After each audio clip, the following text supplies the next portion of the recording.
be speculating about the probable cause. As always, you can follow this and other NTSB investigations on our website, ntsb.gov, as well as on Facebook, Instagram, YouTube, and X at NTSB_newsroom. And reporters can always contact us through email at mediarelations@ntsb.gov. Chairman?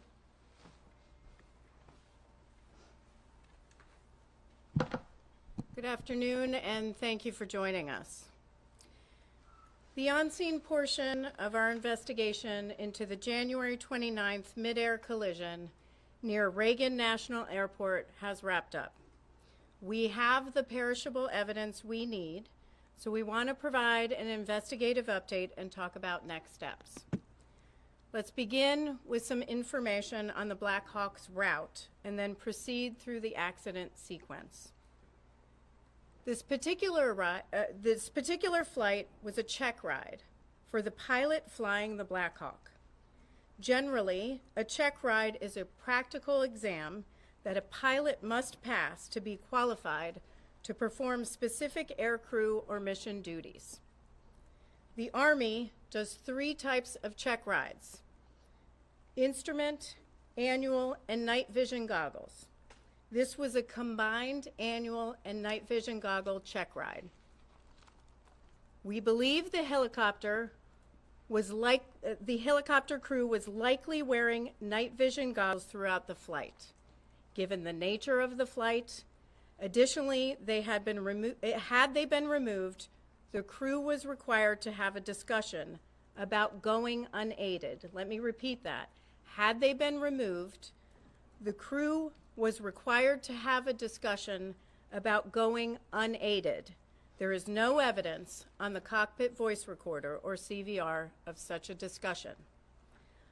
On this chart, you'll see the routes they were generally following: helicopter route 1 to helicopter route 4. These routes are designated by the Federal Aviation Administration, or FAA, and although you see blue lines, there are no defined boundaries to these routes. You'll note on the chart that pilots are expected to maintain the maximum altitude charted when ceiling permits, unless otherwise instructed by air traffic control.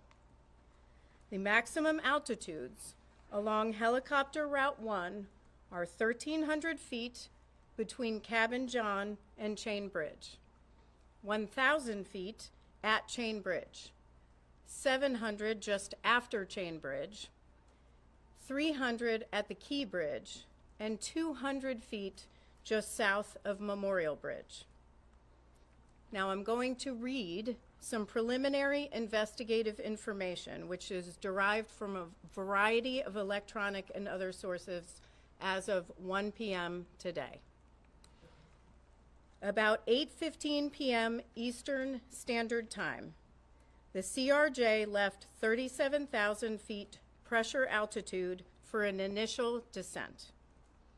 At 8:30, the Black Hawk began traveling generally southbound after maneuvering near Laytonsville, Maryland.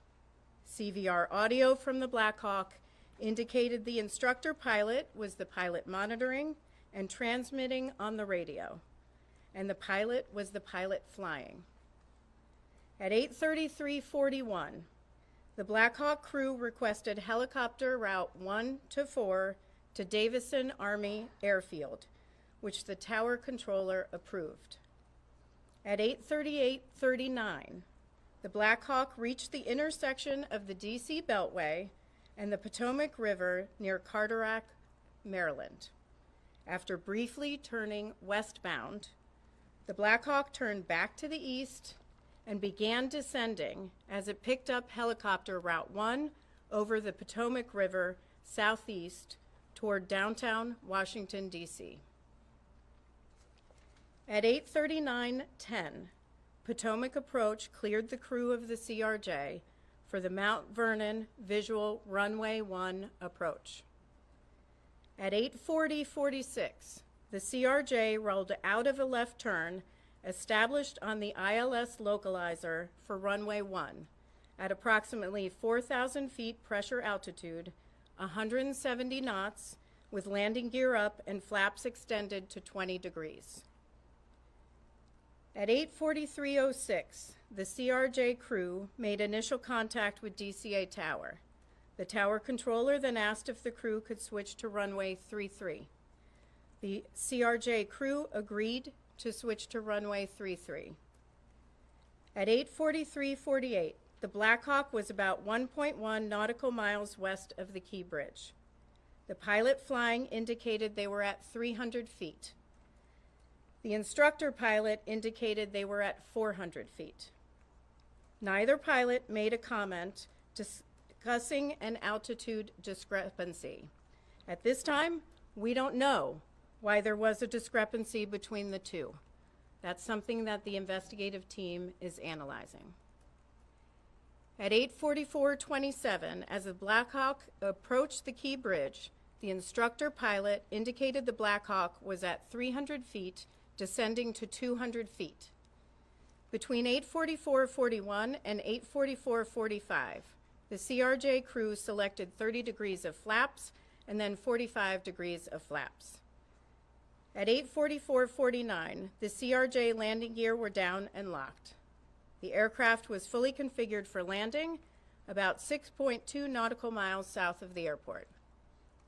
At 8:45:27, the autopilot was disconnected, and the CRJ began a shallow right turn off the runway 1 localizer at a radio altitude of approximately 1,700 feet and an airspeed of 134 knots.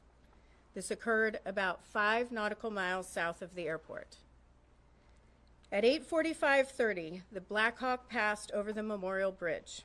The instructor pilot told the pilot flying that they were at 300 feet and need to descend. The pilot flying said they would descend to 200 feet. At 8:45:58, the Black Hawk then crossed over the Washington Tidal Basin and followed the Washington Channel consistent with helicopter Route 1. It is now approximately 2 minutes before the collision. At 8:46:01, a radio transmission from the tower was audible on the CRJ CVR, informing the Black Hawk that traffic just south of the Wilson Bridge was a CRJ at 1,200 feet circling to runway 33.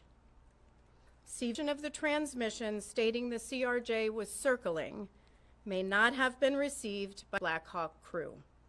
We hear the word circling in ATC communications, but we do not hear the word circling on the CVR of the Black Hawk. The recorders group is evaluating this right now. At 8:46:08, the Black Hawk crew responded. They had the traffic in sight and requested visual separation, which was approved by DCA Tower. At 8:46:29, the CRJ crew received a 1,000-foot automated call-out. At 8:46:47, DCA Tower cleared other jet traffic on runway 1 for immediate departure with no delay. At 8:47:27, or 32 seconds before impact, the Black Hawk passed the southern tip of Haines Point. A second later, the CRJ began a left roll to turn to final on runway 33. The CRJ was at a radio altitude of 516 feet and 133 knots. At 8:47:29, the CRJ crew received a 500-foot automated call-out. At 8:47:39, or 20 seconds before impact, a radio transmission from the tower was audible on both CVRs, asking the Black Hawk crew if the CRJ was in sight. Audible in the ATC radio transmission was a conflict alert in the background.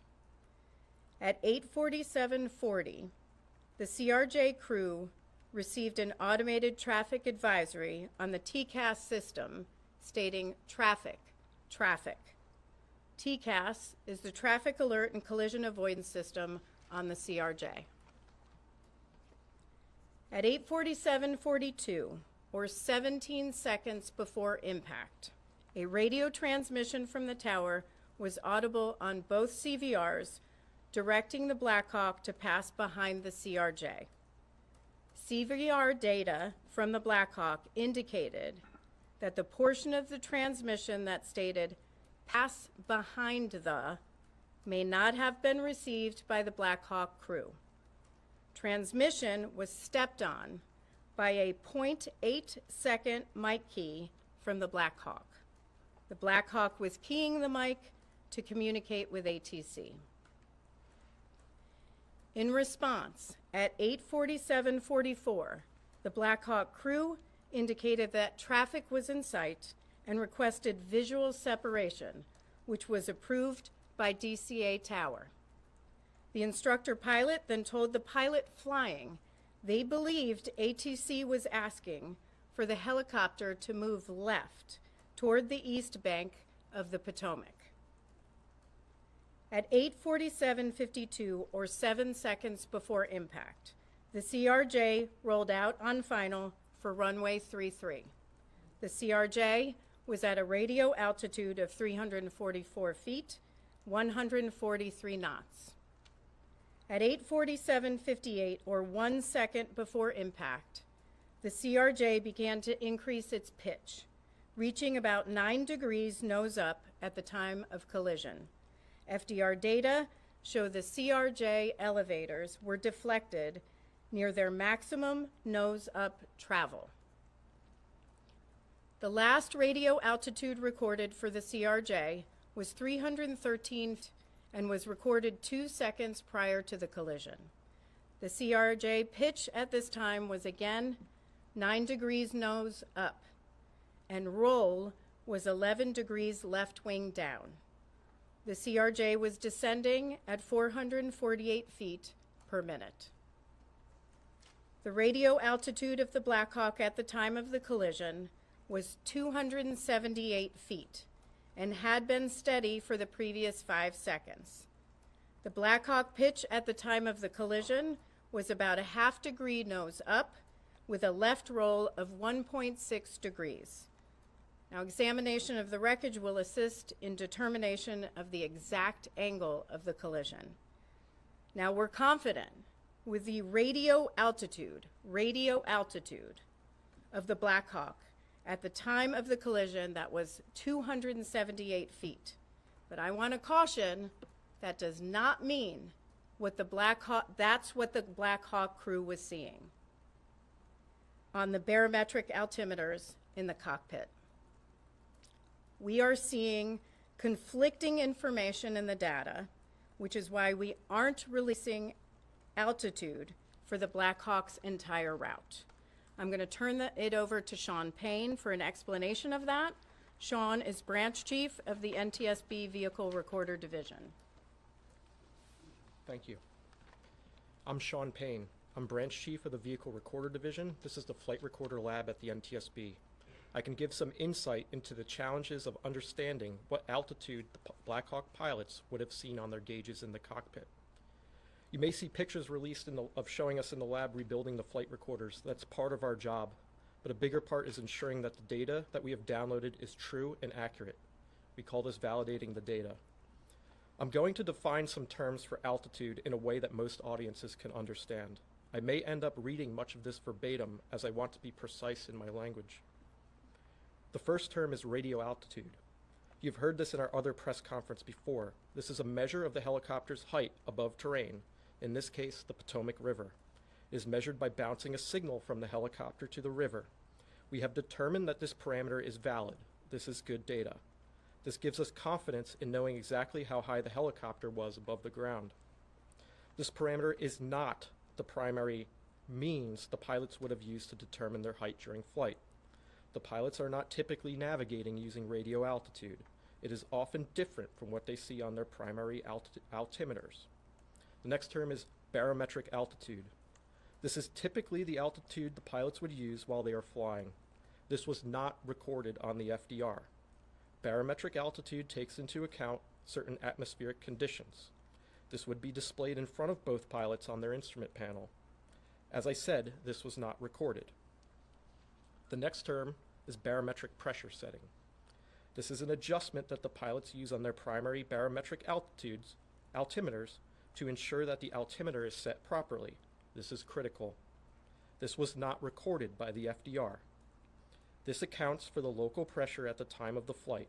Again, this was not recorded by the FDR. The next term is pressure altitude. This is more of an engineering altitude that the helicopter's systems can tap into. This altitude is calibrated using what we call a standard atmospheric pressure. We have found that this parameter is not valid. This is bad data. Normally, we can use this parameter to compute the barometric altitude displayed to the pilots. Because this data is bad, we have to use other methods to make this determination. Last, the FDR does not record GPS information, so we cannot simply verify any of this with GPS information such as GPS altitude. This does not exist in the data set. We are working to determine if this bad data for pressure altitude only affected the FDR or if it was more pervasive throughout the helicopter's other systems. We will have an answer to what altitude the pilots saw on their gauges as they were flying. To examine this, we will use a combination of methods. First, we have already started working with Sikorsky Aviation and the Army to retrieve engineering documentation to understand how this may have affected other helicopter systems.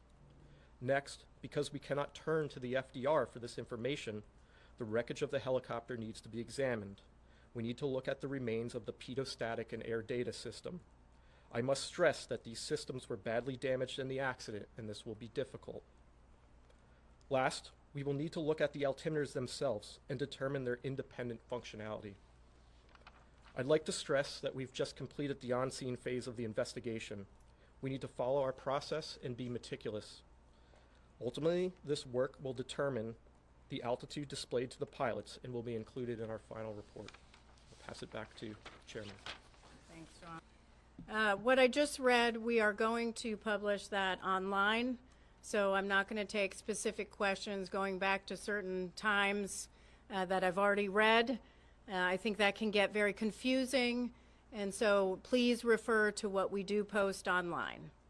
I do want to make a few corrections and also provide some additional information on a couple of other issues. First, the ATC group has been looking at the radio frequencies. The airplane and the helicopter were both on two different VHF frequencies, not UHF. Also, just a correction, Metropolitan Police Department recovered the Black Hawk CVR and FDR, not the FBI. I do want to provide a little bit of information on ADSB out for the Black Hawk. ADSB stands for Automatic Dependent Surveillance Broadcast. So the helicopter was equipped with and capable of transmitting ADSB out. We don't know why it wasn't transmitting. What we'll have to look at is the installation of the equipment. We'll have to look at programming. We'll have to look at whether there was some sort of equipment malfunction or if the ADSB was turned off. So there are a lot of people are asking about, was it turned off? There are other things we have to rule out first. The team is going to do a visibility study. The visibility study, we're going to do a laser scan of the cockpits of an exemplar CRJ. We're going to also laser scan an exemplar cockpit of an exemplar Black Hawk, and we're going to take that information as well as information from examination of the wreckage, different seating positions, different heights, different eye positions, also taking into account night vision goggles, and we're going to do a pretty in-depth visibility study, which we do often, and see if we can demonstrate, which we will be able to do on a software program, what the pilots of the Black Hawk could and could not see. Now, we will begin moving the wreckage from DCA to a secure location over the next week. And that's all I have for now. I am going to take questions. Again, I'm not going to take questions on specific times that I read through in the Black Hawk route, CRJ, as it was moving to runway 33.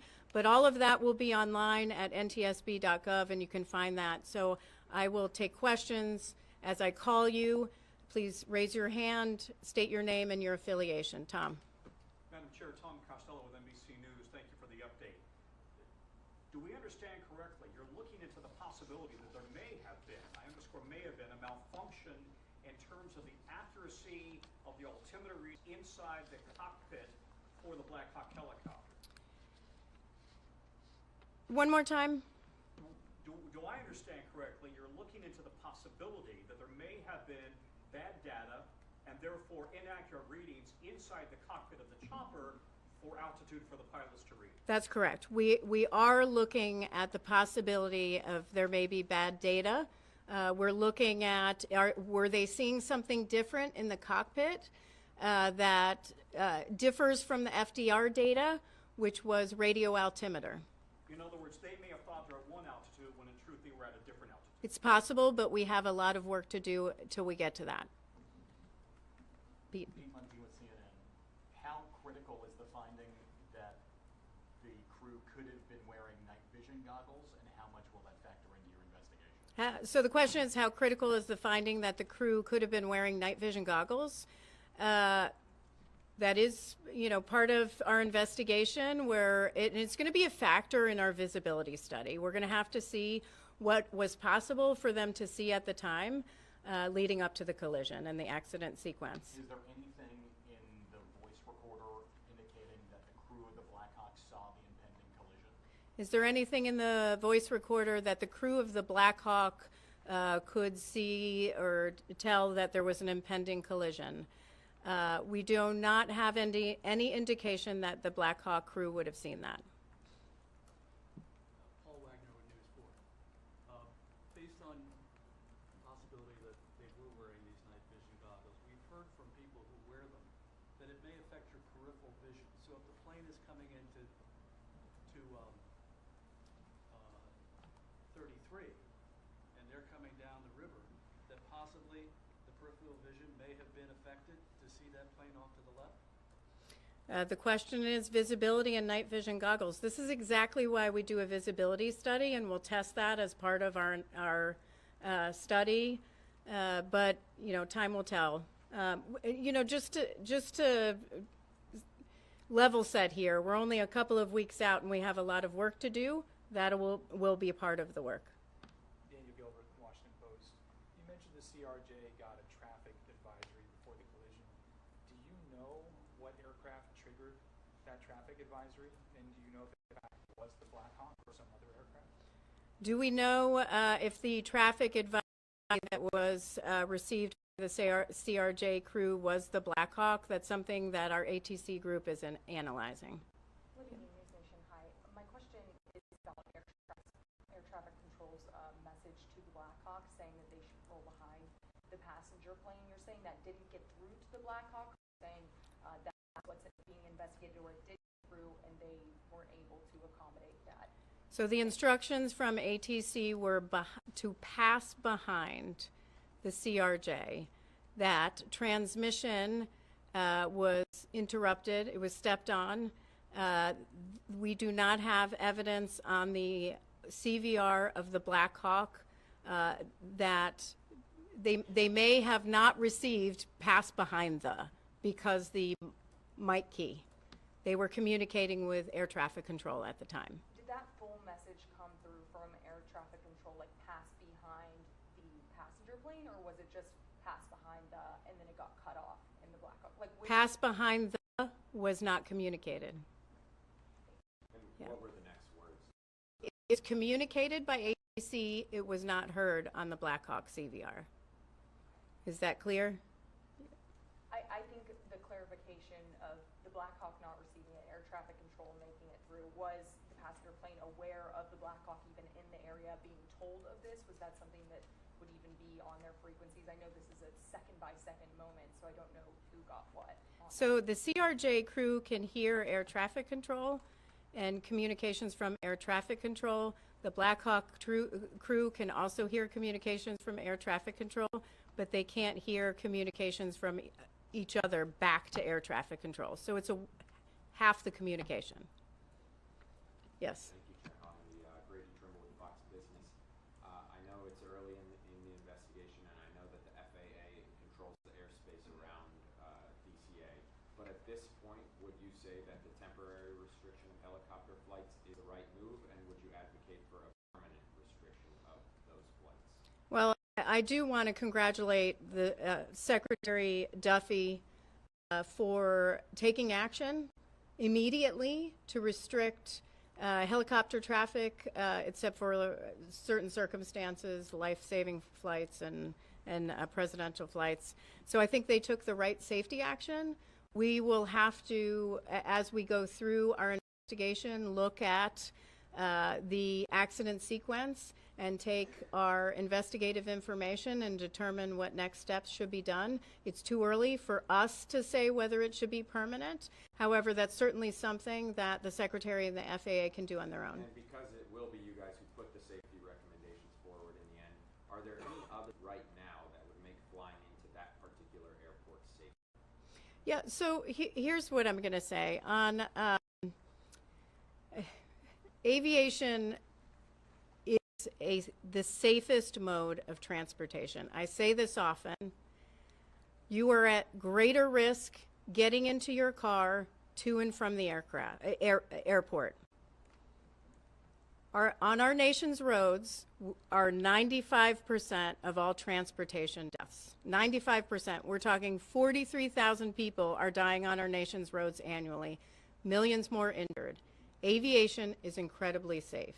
With respect to any safety recommendations that may come along or any safety deficiencies that we might identify, one thing I will say is our investigative process, we don't wait till the end of our investigation to issue something that may impact a safety deficiency. So for example, we will issue an urgent safety recommendation if we see that something needs to be acted on immediately. We won't wait till the end of the investigation. We won't wait till the end to issue recommendations in the final report.